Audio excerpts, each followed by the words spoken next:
Welcome to the Free Birth Podcast, a supportive space for people who are learning, exploring, and celebrating their autonomous choices in childbirth. Together, we'll unpack truths, share personal stories, and claim our ability to birth freely and intuitively. Here's your host, Emily Saldea.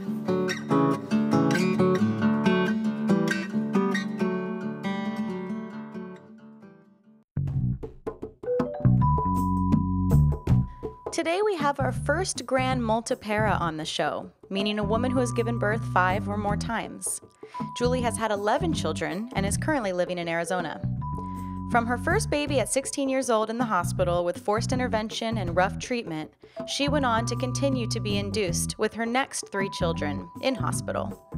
So after 4 babies, she chose, with the support of her husband, to birth on her own and trust and allow labor to work its magic. Julie goes on to have 6 completely unassisted births and celebrated her most recent birth, her 11th, in the presence of 2 trusted traditional birth attendants.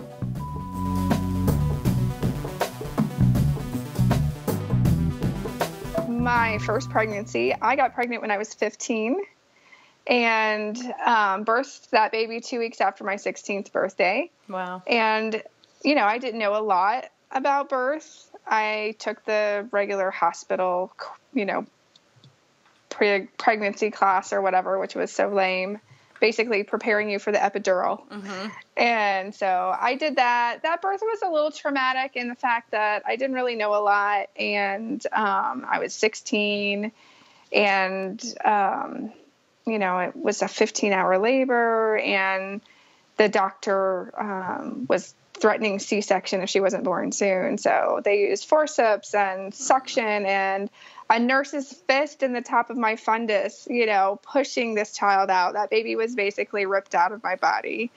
I didn't really know any better. Like, that was birth. And so I didn't feel traumatized by it at the time. Although, I look back and go, wow, that was really rough. And the recovery was hard for that. They left behind placenta that I had to go back about 10 days after she was born and them scraped placenta out. And yeah, it was crazy. So then I went on to meet my husband, my now husband, and we had our first child together. And I guess my first baby was induced 2 weeks early. Because they said she was under distress, which there's, knowing now, like, there was no signs of distress. Well, and there certainly probably was as soon as they started stressing her out in your induction. Right? Gosh. Exactly. Isn't that crazy? Yeah. And then my son, at 30 weeks, they told me he was going to be, according to ultrasound, he was going to be too big for me to birth. So they needed to, induce me. And you're in Florida at this point? Yeah. Okay. Florida. So, my first baby was born 7 pounds, 15 ounces. Huge. Oh my gosh. and that was I forgot to include, they gave me an episiotomy. Oh, with the 16, second? With my first baby. Oh, come on. First baby, episiotomy, 16 stitches. Like, that's a lot on your perineum. Ouch. A lot. Yeah. Which took forever to heal. And so then my second baby, he was going to be too big. So they were inducing me, and he was 8 pounds, 10 ounces, which they told me he was going to be 9.5. Right, because they can say that. Yeah. Yeah, for anyone listening who doesn't know, the guesstimations around ultrasounds, or based on ultrasounds for weight, is notoriously inaccurate, and the range is typically between 2 to 2.5 pounds. Which on a baby... On either side. Yeah, on either side. So looking like an 8 pound could come out 6 or could come out 10. So, right. Yeah. Which is crazy. So why are you even using that? It's crazy. So yeah, no episiotomy, did not tear, no problems whatsoever. So then I got pregnant with my third baby, and my first baby was with a doctor. Second babies were with midwives, with under physician's care type of a thing. Totally different attitude for sure, even though they would be what I would call a midwife. Mm-hmm. Totally different care than having my doctor. And I was That's appreciative awesome. of You that. didn't tear with the second after such a gnarly episiotomy. Yeah, That's seriously. Awesome. So then at my third baby, my midwife sat there with me the whole entire time. Awesome. She was amazing. She held my hand. It was only a 4-hour labor. Nice. And I was induced because I had, they said big baby and that I had double amniotic fluid. So they wanted to be there whenever, my waters opened. So they broke my water and he was born in less than 4 hours. No episiotomy, no nothing, great. Fourth baby, again, 38 weeks. We need to induce you because you can't have big babies. And so he was born and he was a little over 9 pounds. They were going to cut an episiotomy when I was in the labor process. And my husband saw them pick up the scissors and he told them, absolutely not. You put that down. My wife does not tear, nor does she need any help. She can birth this baby. They put them right down. I birthed that baby. No problems whatsoever. And so it was an induction. Yes. And was it induction? Was it with an epidural as well? No, I had an epidural with my first 3 babies, and my last one, I didn't feel right about it. I was having some back pain after my previous babies, and I kind of felt like, this is connected somehow, and I felt like I'm doing this without the epidural.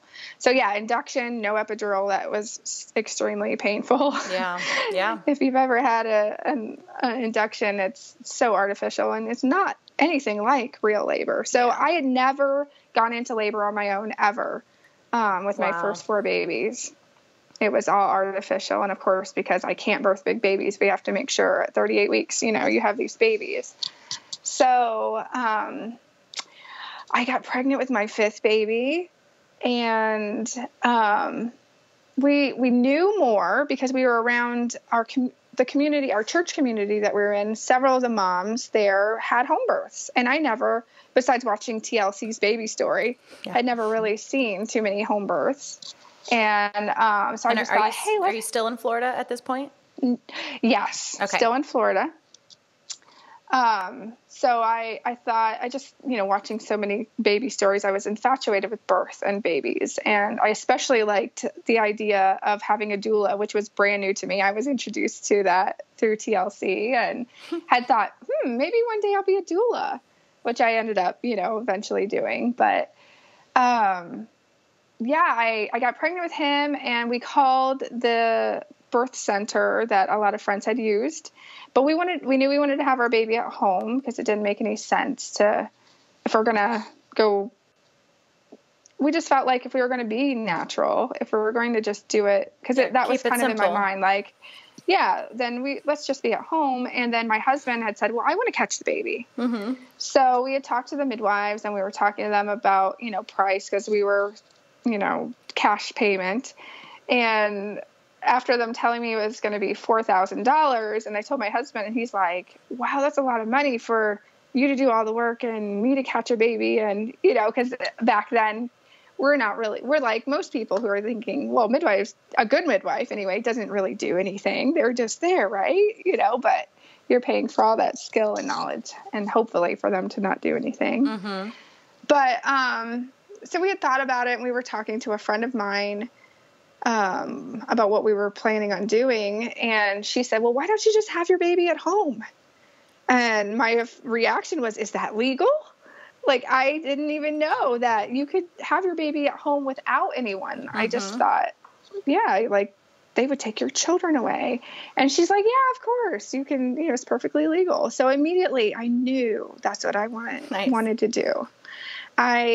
Because I didn't fear birth, even through all of that. You would think, I don't know, I talked to a lot of women myself, and, because of their inductions and, all the things that are done to them, they really lose the faith in their bodies. Whereas I just felt like, well, that's just what they do. I didn't really feel like they took anything from me. I gave away my autonomy, and so I just thought, well, people birth babies all the time. It's not a big deal.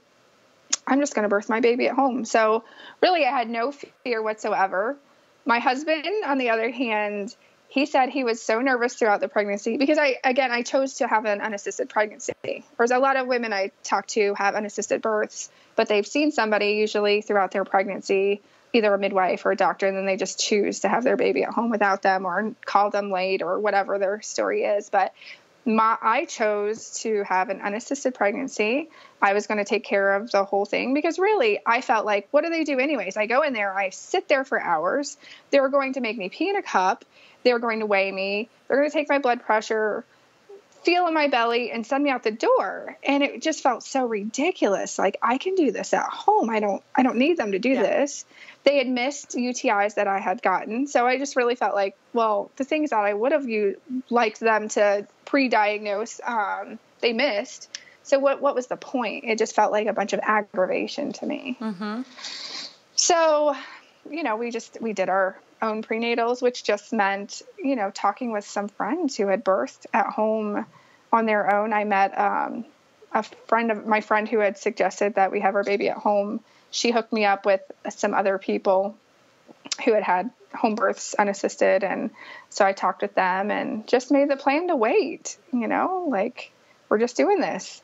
So I just took care of myself, ate like I usually did. And it was really hard because I went to 41 and a half weeks. And that was, I had been induced at 38 weeks before this. So that's it was totally why that baby was like, now's your lesson. This is what happens. Oh, yeah. I mean, I was on the phone like, when is the baby coming? I was just and I wasn't fearful or worried. It was just, I was done being pregnant. Sure. And this was 3 weeks longer. So, and then the average mom carries 41 and a half. If uninterrupted, mm-hmm. particularly if there's no prenatal exams, which is interesting. Exactly. Because that's not the average time that women are birthing, because we're a country of induction. But when you look at the demographic of women, particularly with home birth midwives, who aren't getting prenatal vaginal exams, 41 and a half is the average. Right. Well, and the original due dates, the way they calculated it, full term wasn't until like 41.2 weeks. Right. Anyway, so in my mind, that's what I always, share with clients and already have in my mind, 41 weeks plus is when babies are generally born, with good nutrition and mm-hmm. Good health, so. And patience. Yes. And patience for sure.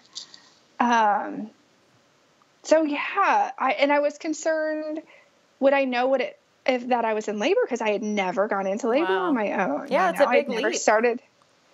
I'd never started the process on my own. So, when it did happen, it was just like, okay, is this it? Is this the real thing? And that birth, it was really hard, or that process was really hard just because I had no fears. I had read, what is the Childbirth Without Fear? Mm-hmm.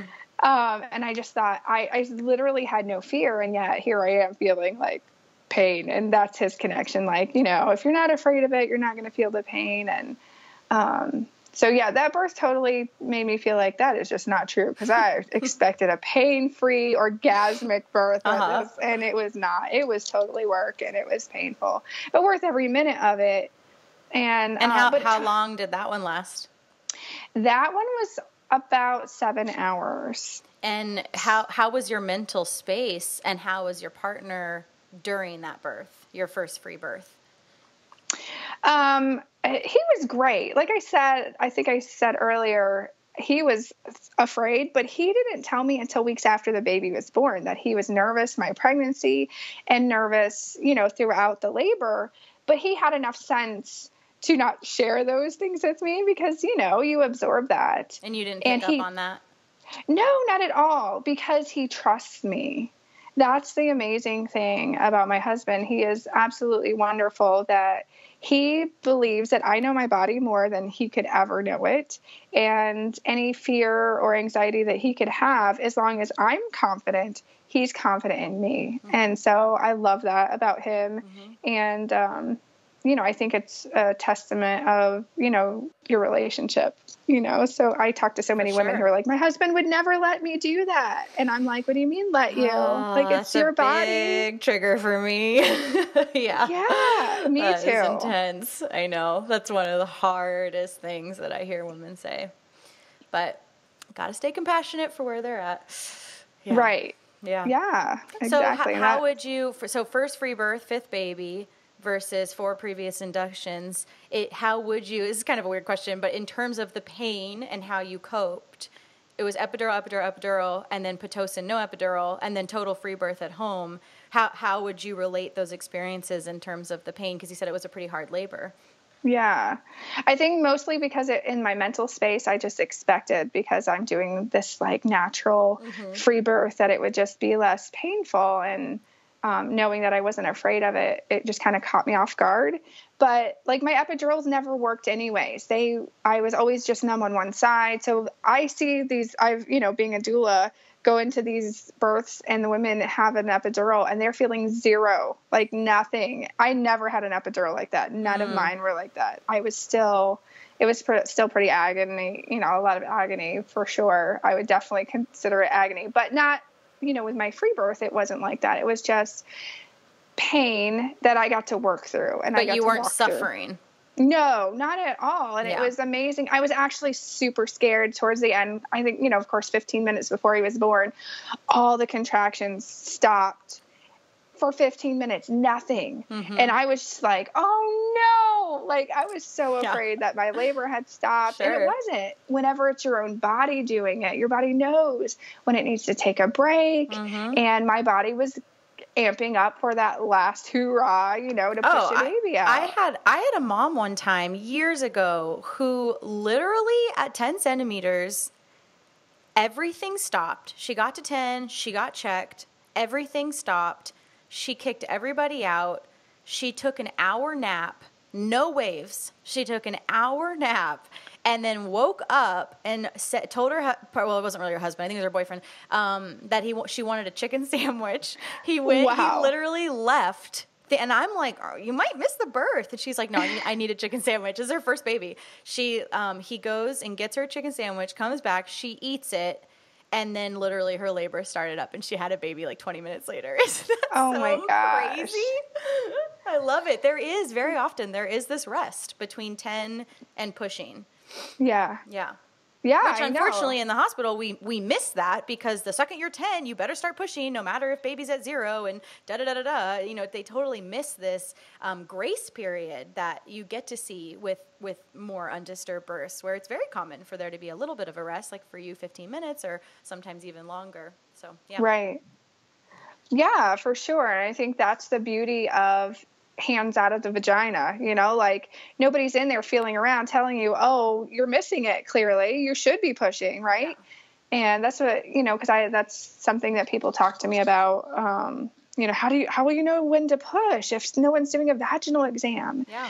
Well, the other side of that is no one's telling me what I need to do, what my body needs to do, what my baby needs to do, because nobody's in there. It's just me and my baby, and we know what to do. My body knows what to do. And you can't. And literally, nobody needs to tell you when to have a bowel movement. And it's similar sphincter, similar hormones. I mean, I say that to a lot of people. Like, does someone need to let you know when it's ready for you to have a bowel movement? And of course not. That's a ridiculous idea. Right. And it's the same thing.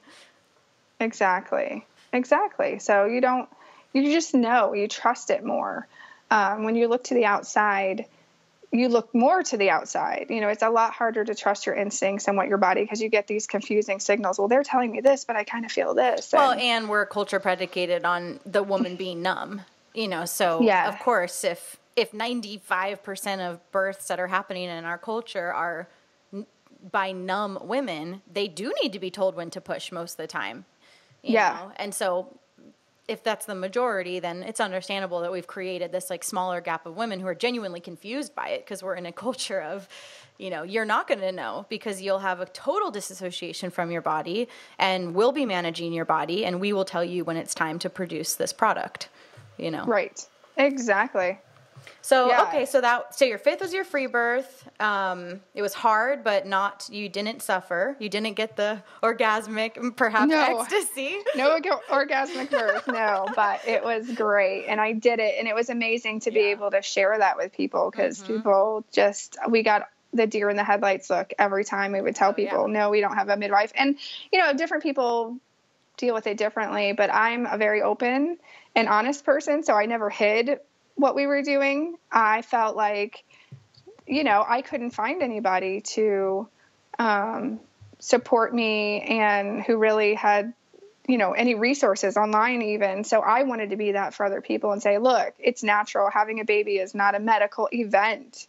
It is just so natural. And we've only been going to the hospital and doing it this crazy way for the last 100 years. This is not the way. Even our grandparents, I would tell people, your grandparents were not born in a hospital. Do you realize that?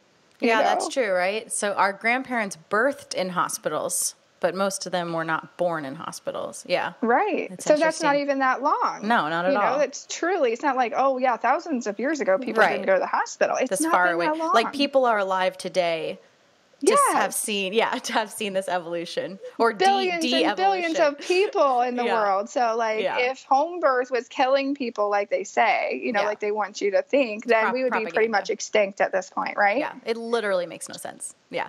But most propaganda doesn't. So, okay. So then take me to your sixth. So when do you move to Alabama?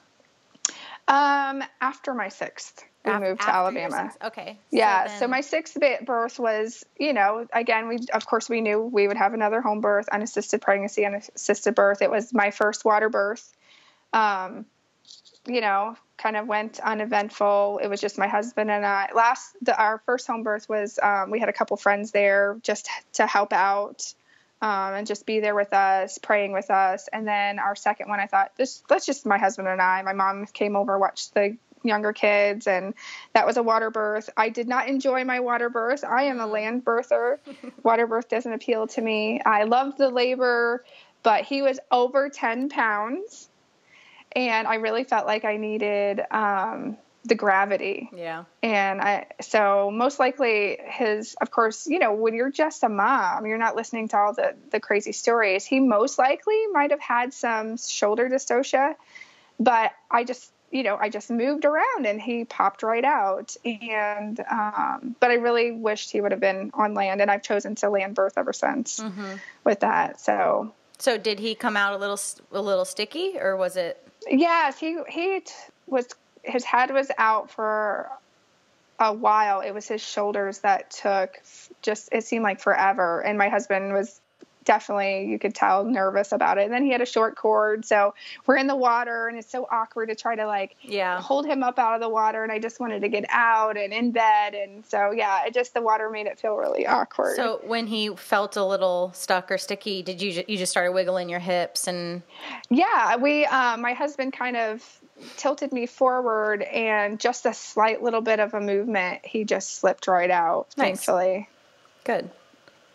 Yes. And of course, had I known, I probably would have just got on my hands and knees, because I was kind of leaning up against the tub, or, that way, squatting-ish.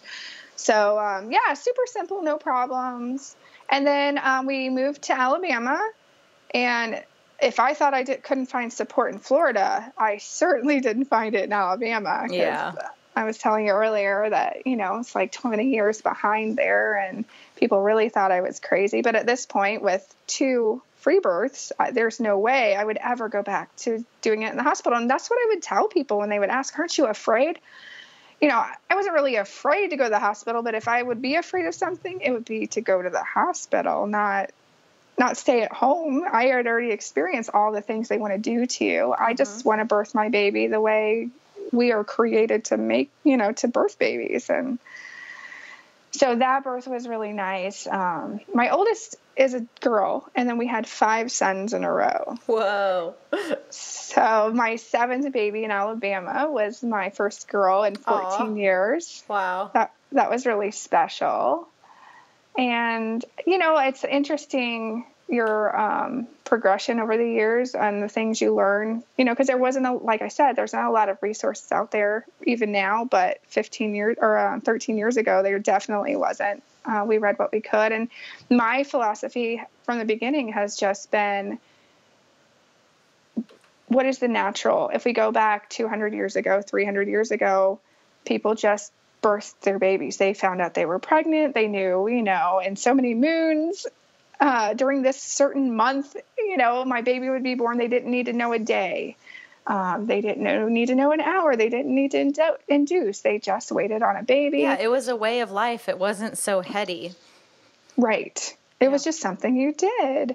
And so that's every time, things get confusing or scary, I just think, okay, how is our bodies made to do this? And so I don't need outside influence. I don't need excess, tools, or I don't need information from outside of myself. I just need me and my baby.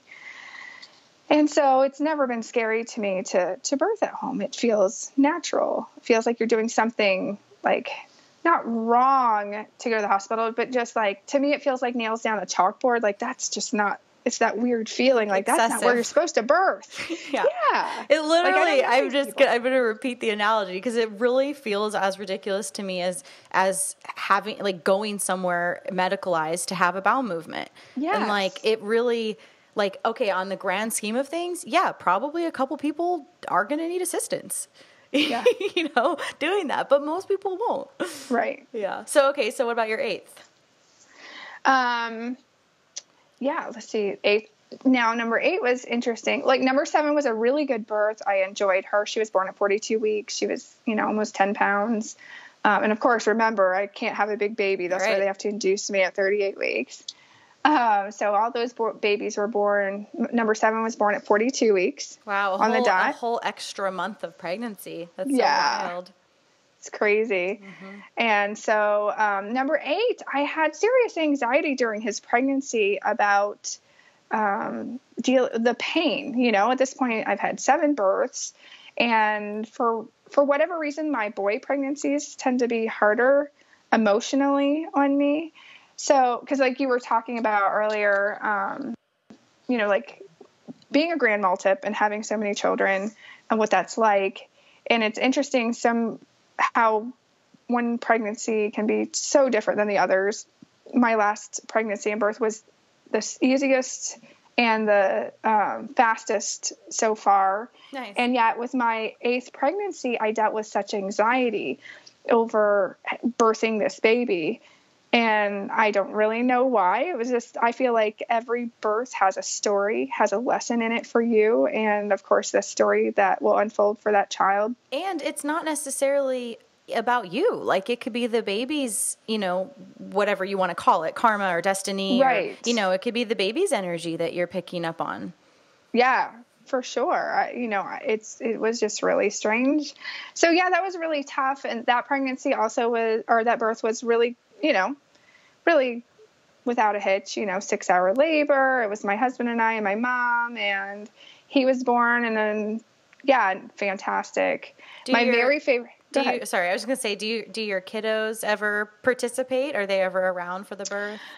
I'm not really a family birther. I like to not feel like I'm disturbed, and my children, I don't mind if they're in early labor, but active labor on, I'm not really one who loves to have their children around just because I feel so distracted. Sure. Yeah. So for me, and none of them have really been interested. This last time, my 5-year-old had said she wanted to be there for the birth, and then she changed her mind. So they haven't really been interested either. Yeah. So those are kind of our family dynamics. Mm-hmm. Yeah, I can't imagine having 5 kids in the room with me. Right? Yeah, totally. They had tons of fun playing in the birth pool whenever for my first one, because I had the cool blow up fishy pool that you can't find now or is super expensive, but I got it back when it was only $35 and blew it up in our bedroom and for a couple weeks before, of course, because I didn't expect to go to 41 weeks. They were swimming in it and had a good time, and yeah, so but my very favorite free birth and pregnancy was my 9th. And the pregnancy seemed to go really well. It was a really peaceful pregnancy, and I had more support. We had been in Alabama longer, and so being the weird freak who has babies at home was more normal to my circles. And of course, everywhere I go, I share about birth and babies and how it doesn't have to be the medicalized model. And so I got to talk to many women and had support, had found another woman, a friend who had birthed at home with a midwife, underground Alabama midwife. And she was super supportive, and another woman who was supportive of home birth, and asked them to be at my birth because for that birth, or during that pregnancy, my husband was injured. He had a back injury. So I knew he wasn't going to be any good to me. And he's super helpful, whatever I need during my labors. And so I'd asked them to come and be there and help, and kind of knew most likely one of them would have to catch my baby, which kind of felt special. So I was surrounded by these two amazing women who had birthed before and had trusted me completely. Wasn't worried or scared to be there with me. And I don't know, it really felt like this amazing energy at that birth, just having these women who were literally holding me up and to lean up against. And my husband would come in and peek in now and again, but he really wasn't there. So this was your first all-woman birth. Yes. Yeah, there's something pretty special about that. It really felt that way. It was just, the only thing I can say is that the energy was just totally different in the room to have these women. I mean, sorry, but men can't touch it. Like what happens when it's just women, it's just, there is something really good about it. And that doesn't mean it can't be good with the men. Of course, there's plenty that are and great partners and blah, blah, blah. But There is something so tangible, so powerful and sacred about it being all women. Absolutely. It's like the sacred feminine can like generate in the room more or something. Yeah, I totally agree. And I would never have thought that I felt that way. But I mean, it almost felt like tribal, like this is the way it's supposed to be. These are my people and they're with me. And I'm, drawing from the energy and the births and the power of all of these women and the women who came before them, who birthed them, it's Absolutely. like, it was totally drawn. And that birth was super easy. I never went through the crazy, oh my gosh, I can't do it, that happens at transition. That never happened. I mean, at one point I was just like, hey, I think I need to go to the bathroom, and got up and went in the bathroom. And then I shouted for my friend, was like, I'm pretty sure the baby is here. And so, yeah, they came in and I kind of just propped myself up off the toilet. She caught my baby. And it was just like, whoa, I just couldn't believe she was born, because I was waiting for that I can't do it moment. And it was a little girl. Yes, it was another little girl, and I had felt so connected to her. And so it kind of felt like this was perfect because of all this female energy in the room, and then giving birth to this female. And she's totally a different child than all of my other children. She definitely has this old soul feel about her, and she's one of the ones that had said she wanted to be at my That's what last I was just going to ask. Yep. I would have guessed it was her. Yes, for sure. So that in postpartum was great. I did hemorrhage a little bit after that birth. I took some herbs and, was fine. And my 10th birth, so that was my favorite birth. But my 10th birth, I also had a really good, uneventful pregnancy. But that birth was really hard because I had a partial abruption at the end. And he was born extremely floppy and no color, almost completely drained of color. So that was really worrisome. So with the abruption, how did you notice that? Was it before labor? How was that all dealt with? He was born, I kind of felt like towards the end, like, you need to be born right now. I just had this sense. So, and it's interesting with that birth, my plan was to catch my own baby. And I had never even thought to do that until I started listening to the Indie Birth podcast and listening to Marin and catching your own baby. That and when you're in the system and just our culture, babies are delivered, right? You don't catch your own baby. And that's something that I love to share with women. Like you were saying before about, what was it that you said that you'd love to share with other people? That you don't have to have a vaginal exam. Mm-hmm. My thing is I love to tell women, you can catch your own baby. And if no one's there, it'll be probably pretty instinctual. It's right. It's the adding people that then it's like someone else can do it. Yes, exactly. It just takes from it. And that's that I see women's eyes light up, and it's worth it every time to say, you realize you can catch your own baby. You should make a t-shirt. Yeah. And a bumper sticker. Totally. Right next to my other bumper sticker that says, if you want it done right, do it yourself. Oh, I got to get one of those. Yeah, I love that. I've got a shirt too. Nice. I love that. Yeah, so awesome. But okay, yeah, so you had my plan was to catch my own baby. Yeah, and you were feeling like he needs to come now, or was it a he? Yeah. Yes, he, which I thought was a girl the whole time. I'm not good with those. People are like, so what do you think you're having? No clue. Yeah. I don't know. It's always wrong. You're like, I'm pretty sure it's a human baby. Yes. It's not a dinosaur, although it feels like it.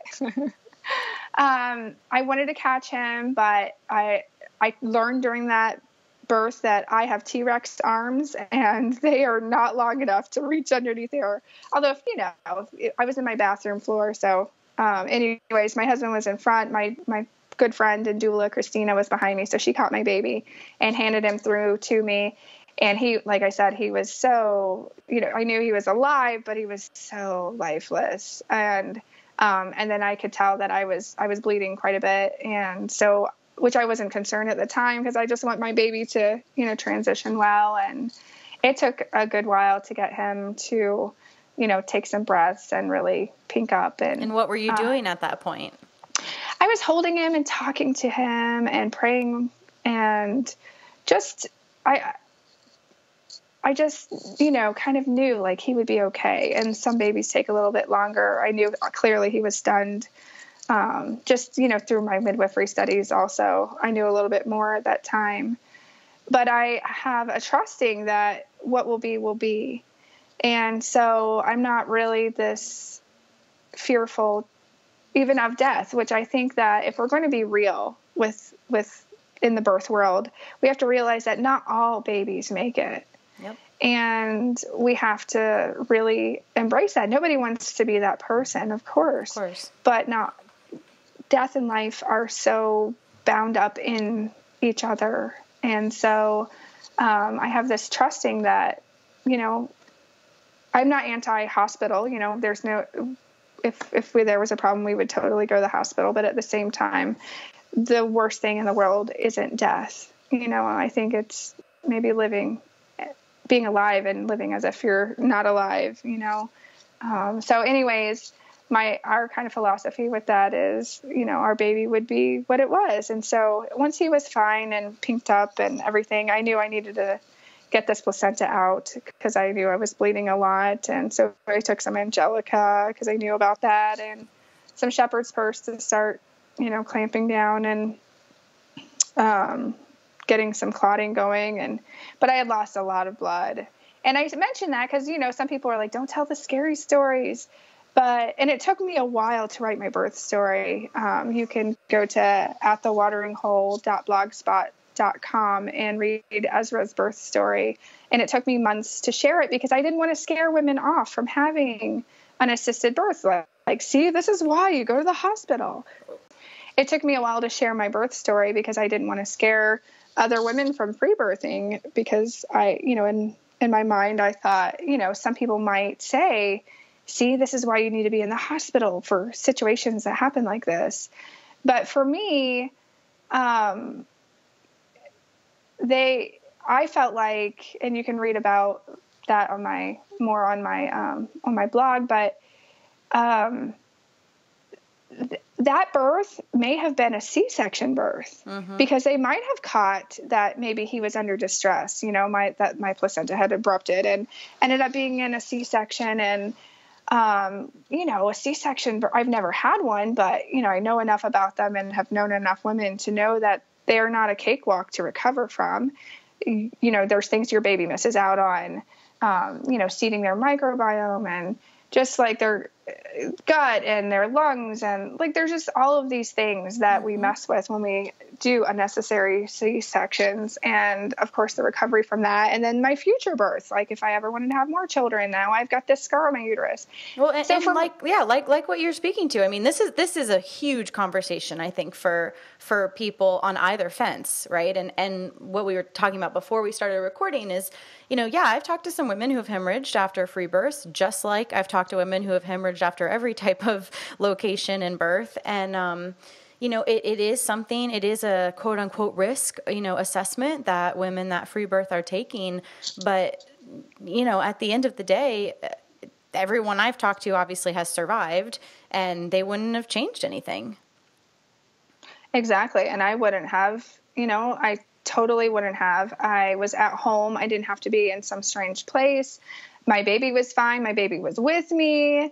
And did all you need was some herbs? How did you treat the hemorrhage? Yeah. I mean, I did treat the hemorrhage with herbs, but again, like we don't know. We just do stuff because, we want to do something.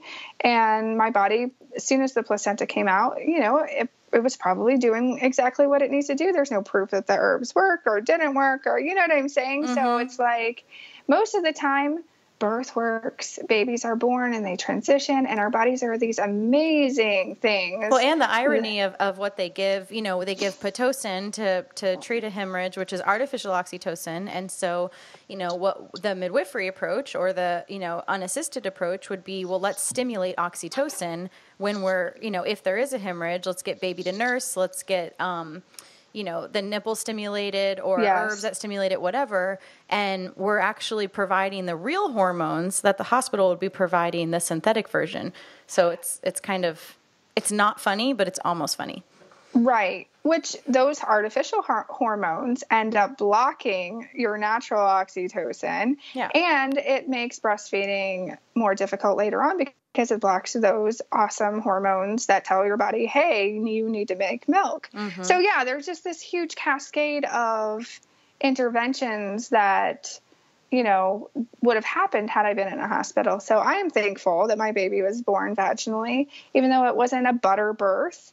And I didn't have any problems breastfeeding, even though, it was, a bit to recover from postpartum wise, but I had an excellent support with my husband and my children, my older children, and friends and family. And so, I would do it. If I knew hindsight that it was going to happen, I would still choose it. Mm-hmm. I would never choose to go in the hospital. So, and it just, to me, it was such a testimony that our bodies work and babies can adjust to so many things. And that your body and your baby want to survive. That is their preference. And like you said, of course, that's not always what happens. Like, yes, some babies don't make it, and that is really, really sad. But most babies do make it. Yes. So how did that affect going into your 11th and so far final pregnancy and birth? How did that affect it? Did you feel any, like, carrying that energy at all of that was, I mean, even though you have your faith and everything worked out, it still is probably a little scary. I'm kind of a strange person that it didn't. It really didn't. Because my 11th baby, I actually, my 10th and 11th babies have been born in Arizona. And when I moved to Arizona almost 4 years ago is when I first came upon Indie Birth and Marin's podcast and got to meet her and become friends with her. And so I chose my 11th baby to hire Marin and Margot to be at my birth. And it was mostly because I loved my free births. I still love my free births. But I think that ultimately we're supposed to walk with other women. And there's something you get when you have a woman that you can walk beside, who you can trust to trust you to know what's best for you. Totally. It feels good. Yeah, it's totally what I think is really how we're supposed to birth for the most part. And so I chose to have them. And that was something that a couple of the last prenatals was, so how did Ezra's birth affect, how you're feeling for your future birth? Is there anything you need to work through? And I really didn't feel like there was any. I didn't feel like there was any connection whatsoever to that birth, to this birth. Well, and especially because it was a good outcome. Like, everything was totally fine at the end of the day. Yeah, definitely. On my end, especially, my husband was a little traumatized having to clean up all that blood. So he felt a little bit differently about it. And I think he was probably, he wouldn't have cared either way had we hired Mira and Margot or, done it again. Because again, every baby and every birth has a different lesson in it. It has a different story. And that was mine for that baby. And this baby would have a totally different story. And this last baby ended up being breech most of the time towards the end of the pregnancy. And we were totally expecting a breech baby to be born. But she turned actually in labor. It was my longest labor ever, like something like 22 hours from start to finish. Did you feel her turn? I did not. I mean, all of us were on pins and needles waiting for her to come out. Is it going to be a butt? Is it going to be a head? Like, what is this? And so she was born head first in my bedroom floor and, totally uneventful. Did not bleed, no hemorrhage whatsoever. Nice. And, she was December birth. So I was 38 years old, it's like, so I am in the, the high risk category. Oh yeah. You old lady. All of the, right. I'm old. I've had previous, I just read a woman on Facebook just commented that, she got called geriatric pregnancy for being 33 years old. So the age continues to drop. Isn't that crazy? And what's also crazy is that teen moms are labeled high risk as well. So who's the right age? Like a 22-year-old, I guess? Right. Nobody, because they're going to find you to be high risk no matter what, because having a baby is not natural. It is a medical event, according to... it's a disease. It's an illness. It's a disability. Yes. Yeah. You need to be cured of somehow, and they've got the cure. Yeah, for sure. So, I was wondering, because you didn't mention them, so I'm assuming not. Did you ever have a miscarriage or any sort of loss? I have. I've had 5 losses total. They were all early, most of them very early, and the latest one was about 11 weeks, and that was the toughest one. That was right before my free birth, actually. My last hospital birth. Okay. Between my last hospital birth and my first free birth, I had a later miscarriage. I had 2 early ones between my other number 2 and number 3. And that one was hard. And of course, the hospital, even that, your body can't miscarry on its own. When we went to the doctor, that's when we found out that there was no heartbeat. And they tried to scare me into having a D&C, told me that I would, practically bleed to death, and you'd end up in the hospital anyways, and it would be really scary. And I didn't want to have a D&C. I didn't want them messing with my body. Again, I felt like we're made to birth, whether that baby is alive or not, and our body knows what to do most of the time, like without a hitch. And so I chose to go home and wait, and I had to wait a couple weeks for that baby to come. And yes, they were right. I mean, it was a lot of blood, and it was tough and a lot of work. It's labor being a little bit later, of a miscarriage. And so that was really rough. But again, I was so glad to be home, and I had the complete and total peace that no one had, manually dilated me and scraped my uterus. Yeah. And so, ouch. It's not without risk. Just because it's something that they commonly do every day does not mean that it's not without its own risks. Well, yeah, look at C-sections. I mean, that carries insane risks. And they're definitely done every day. So you had mentioned faith a couple times and praying at birth. So I was wondering if you could speak to that a little bit, of how that, kind of plays into your choices around free birth. Yeah. I just really believe that we were created amazingly by an awesome God who knows exactly what we need. And he, if we just, like, I talk to people about vitamin K, if babies are supposed to have vitamin K, or, hey, their nose is suctioned out right after the baby comes out, a vitamin K shot and a bulb syringe would shoot out, and, we would be suctioning babies. But I just feel like, we have everything we need and we're capable. And so I believe that in sovereignty, and what will be, that for me is my faith. And for other people, they believe it's the universe or karma or whatever. And I just think that, we can't change anything by worrying and fearing. And, I guess I bring it up because, it does seem like a lot of the free birthers that I've spoken to, whether they're of a specific religion or spiritual, or, if they're just spiritual, whatever, in some different, format, that it does seem very common. And it makes complete sense to me that people who do carry this, real deep trust in the universal forces, whether we call it God or universe or whatever, all the same word eventually, ultimately, that, the ability and willingness to take full responsibility at home seems like it's so often carried with this very real fundamental trust in, and acceptance in life and death. And, and it's beautiful, and I think that a lot of people who choose this path, believe that we are born perfect. And I love that, and I very much feel the same way. And that is not what the medical model says, and that's not what how the medical model treats a body or a baby. Of course, it's all based in pathology.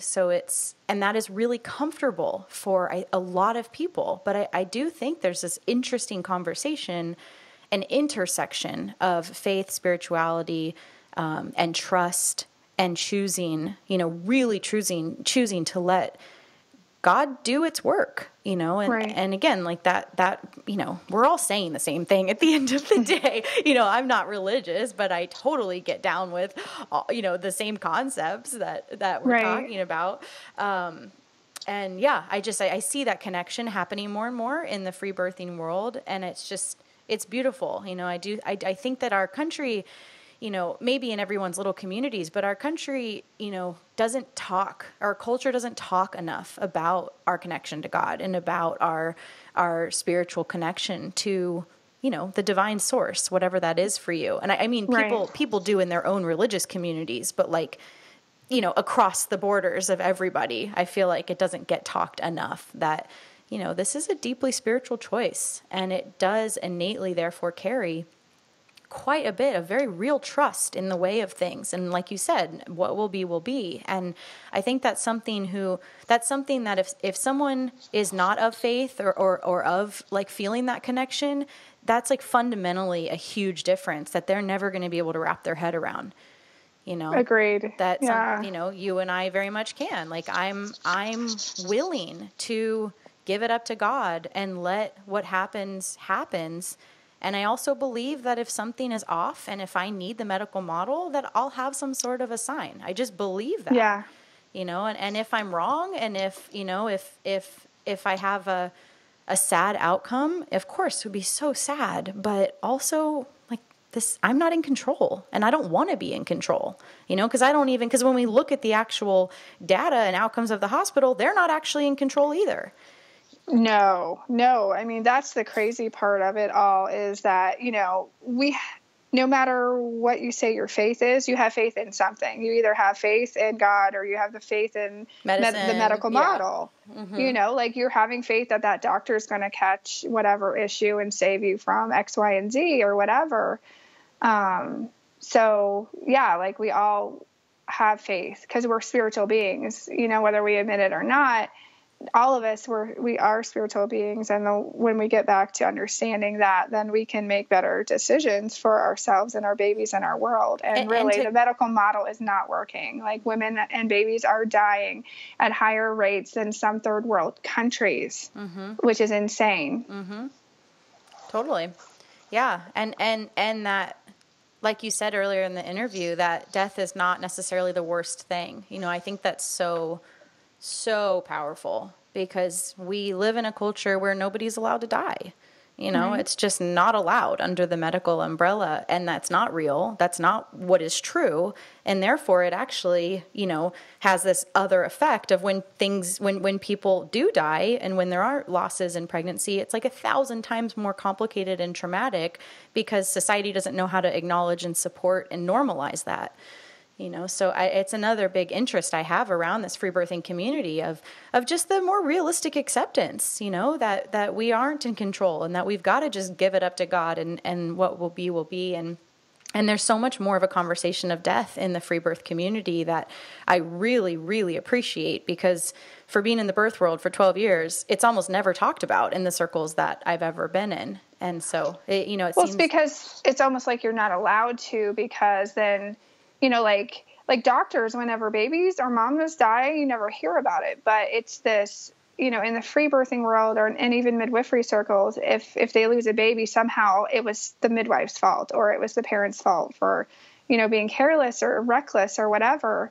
So we don't talk about it because, people just tear you down. They tear midwives down. And the thing of it is that if you're a midwife for long enough, you are going to lose a baby. I mean, well, it's not you. It's not you. Right. It's not the midwife losing the baby. Right. Right. It's just... Death happens. Death happens, and we have to embrace that. We can't be so afraid of it. It's almost like it's perceived that to name it and normalize it somehow implies that it's like less painful and less tragic. And that's not true at all. It is so, so sad. And I have been with families who have lost their babies, and it is... pretty much the saddest thing, it's, oh God, it's so sad. And it still happens. It just does. And it's, to skirt around it, I think creates, to not normalize it and not talk about it and put it in the shadows and keep it, locked up in the closet, makes it so much harder for those families that are experiencing it. Definitely. Yeah. 'Cause they feel totally alone. And, somehow it's their fault, or that you have to blame someone else, which is what brings the midwifery, the energy around midwifery right now is kind of like, you can't have any bad outcomes because then, they will outlaw midwifery. But we're doing a serious injustice to those midwives who have clients who lose babies and women who lose babies, because then they don't have support because we're not allowed to talk about it. Totally. So. Yeah, it's such an interesting little cycle we're in right now. But we're breaking it by having these conversations and, women being like, no, actually, I'm totally cool with I'm in my own relationship with God and my baby, and we're going to just go handle it over here. Right. Yeah. It's awesome. I just have a lot of respect for it. So, thank you. This was fun. Lots of different stories, and I love how different they all are, and just what a journey. Wow. You really have quite the arc of a birth narrative. Yes, I do. And it's been amazing. Like I said, every baby, every pregnancy has its own story, and I totally embrace that. And I love that it's almost addicting, to have babies, although I feel kind of tired at this point. Like, okay, I don't know if there'll be more babies or not, but it's like, that's how I've learned. Like, I've got these lessons and I embrace them, and it's been an amazing journey. And I am, continuing that journey by walking with women, attending births, here and there, and finishing up my midwifery studies, and hope to walk with a whole lot more women in this way that I've gotten to, hopefully being able to allow that free birthing autonomy feeling, but with having, like I said, having those women with me, that tribal, drawing from this wise woman who can be there with you. And anyways, that's what I want to bring to my clients, future clients, is definitely that tribal midwifery woman walking with you, but you are the autonomous one. I don't know anything more even close to as much as you know about your body and your baby, and I'm just here to serve you. And that's what I want to bring to, to the women I work with. Imagine a culture that treated women becoming mothers that way. We have to hang on to that vision and that commitment in all of our hearts for all of us who feel the call. We have to keep that and commit to not getting jaded and not getting absorbed into the medical model and not succumbing to fear, and really hold exactly what you just said, in our hearts, because when women are treated that way, as they become mothers, they become stronger women, and they feel empowered to make more autonomous, intuitive decisions, and it breeds healthy babies. It's just what needs to happen. So Thank you for your work and for all your stories and for being on today. It was absolutely lovely to have you on. Thank you, Emily. And thank you for what you do. It's definitely much needed. Thank you for being a great resource that I can share with clients and friends and family. So I honor you for that. Thank you. Oh, thank you so much, Julie. All right. Well, have a wonderful day. You too. That's it for today, everyone. Join us next week for another episode of the Free Birth Podcast. Thanks for joining us, and remember, your body, your choice. Lots of love.